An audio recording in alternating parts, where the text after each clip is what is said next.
Lakini ulikubali kuja hapa Kitui County, Kanyonyo, police facility.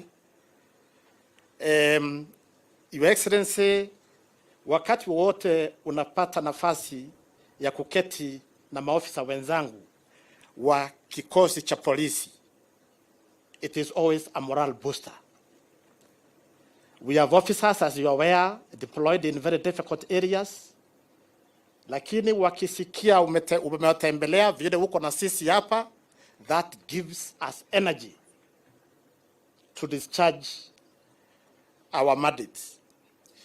Your Excellency, umetueleza sisi kama service commanders mambo ya welfare ya our officer.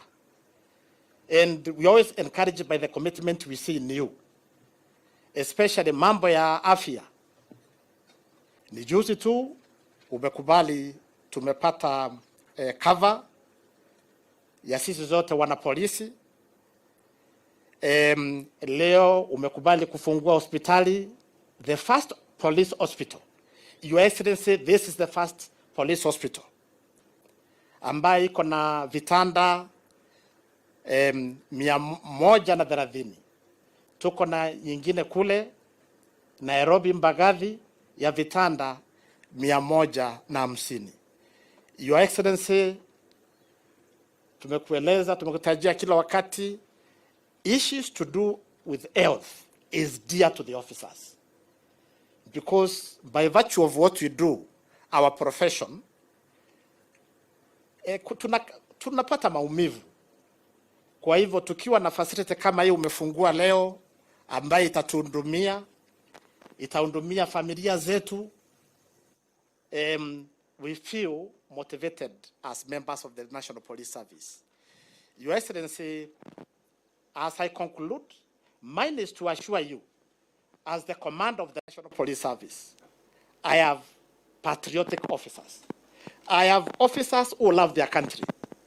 You've seen the display they presented to you this morning. Officers who have the energy. Officers who are able to provide security to our people. That is a mandate we are going to discharge as a service without fear or favor. Na wewe mwenyewe umetueleza tutiwe na ubaguzi. We treat kila mwananchi equally. Kama ni mkubwa ama mdogo, lazima apate service ya serikali ambao walichagua wenyewe. Kwa hivyo, Your Excellency, sisi tutahudumia nchi hii bila woga na kukujitolea na kupenda nchi yetu. Your Excellency, kwa sababu ya muda niruhusu sasa nimwalike waziri wetu Professor Kithure Kindiki. You're welcome, sir.